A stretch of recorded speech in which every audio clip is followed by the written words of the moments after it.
Mr. Kerrigan, in the letter that you sent the committee, you've highlighted how you feel that some of the verification processes pose a barrier to entry for Indigenous businesses seeking to participate in procurement. Could you perhaps lay out in a bit of detail Sure. what specifically those barriers are? Sure, I can. And by those, I'm not referring to the whether business is Indigenous or not. What I'm referring to actually is just the certification processes.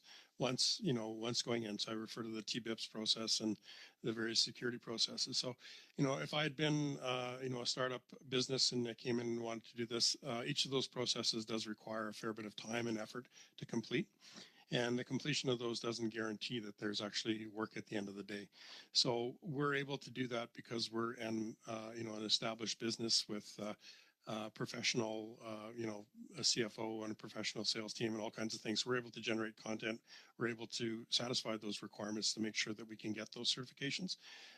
But if part of the goal is to create more Indigenous suppliers, especially ones that are at the startup level, it's awfully difficult as a company that's trying to manage cash flow and trying to manage its payroll to be able to go through and do all these extra things. So if there's a way of either supplementing that or as part of an Indigenous procurement, having your capacity partner being your big company, actually supporting the smaller company to develop those skills, develop that experience, those are the kinds of things that could help. But really, when it comes to jumping through all the hoops in order to become a certified supplier, it's quite a big list of things. So is it fair to say that one of the risks, if those barriers to entry remain, one of the risks is that the only Indigenous businesses that will be able to access procurement are big ones that have the capacity to jump through all of these hoops? That is a risk, especially on the technology space, again, because the government is a sophisticated buyer and scale matters, right? Being larger matters. So responding to an RFP process may require a 500-page presentation deck as part of it. And you have to be a big company to have the resources to generate the content and provide, all of the experience and references to be able to do that. So helping smaller companies get to that stage or, work together to be able to demonstrate that, I think is important. Thank you very much. Back to you, Mr. Chair. Thank you, Mr. Backrack. Mr. Brock, please go ahead, sir. Thank you, Chair, and I thank the witnesses for your attendance, those online and those in person. I know you had a very long drive, so we really appreciate the effort that you put into this.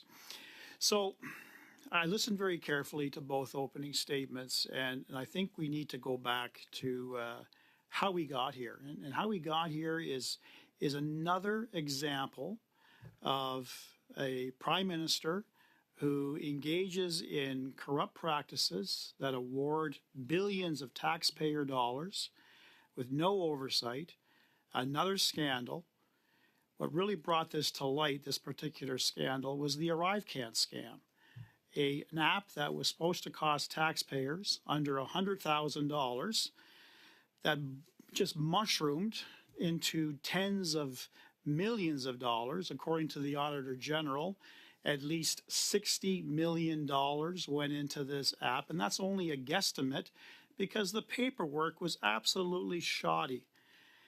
And inherent in that, we find out that there is an Indigenous claiming an Indigenous-owned company. It's called Dalian, owned by an individual by the name of David Yao. He claims the business is Aboriginally owned and veteran operated, and he works in conjunction with another company, Coridex, that the two of them together are among the top recipients of contracts under the Indigenous Set-Aside program. The company itself received close to $8 million for their work on the ArriveCan app. David Yao, when he testified at committee, could not identify exactly what he did. Most of the work was handled by Coridex, who has no Indigenous ownership, no Indigenous employees, yet the government saw fit to allow this to go unchecked, unabated. Now, you referenced at the beginning that you've done years of research. You've identified billions of dollars pilfered by fake businesses. What do you say, Crystal, as a result of that statement I'm just giving to you, that the federal government has allowed this to continue for as long as it has without any consequences? My response is that the Ghost Warrior Society does not have any favorites in terms of political parties. I think that colonialism is equally dismal across all sectors, and when it comes to serving the true needs and the true and supporting the genuine growth of First Nations, Métis, and Inuit. When it comes to that particular scandal, for those two entities to have absolutely no Indigenous Aboriginal affiliation is indeed horrific, and to that extent of $8 million. It is indicative of a systemic exploitation that happens in relation to procurement and the government awarding monies in the name of First Nations, Métis, and Inuit to these companies, to these corporations, to these entities in the name of reconciliation when they are not Indigenous at all. And what measures were not met? What maintenance? What reports? What failed to that extent? And I ask that also for Nuntukavut, because like $8 million is small in comparison to, $163 million since 1994 for the Nuntukavut Community Council. Again, these are astronomical numbers, and when I say billions of dollars per year, I mean per year. If you look at the last 2 decades, that's hundreds of billions of dollars that have been pilfered from First Nations, Métis, and Inuit resources, very limited resources, and gone off to a performance of reconciliation. I got a limited amount of time. Yes. This Indigenous set-aside program is valued at over $1 billion every year. Are there other corporations that you can identify that claim to be Indigenous-led and benefiting Indigenous communities that are in fact just shell companies? Well, there's the Red Sky Independent Métis. There's the Métis Nation of Ontario. There's the Painted Feather Woodland Métis. We have identified over 300 fraudulent Métis organizations that exist throughout Canada, primarily in Ontario, Quebec, British Columbia, and across this country. They're all listed on our website, and they exist as corporations such as the Red Sky Independent Métis, who sign on to resource extraction agreements and then seek to enter into resource extraction and development and economic development in the name of Indigenous engagement, but they're not Indigenous. They are settlers. Thank you.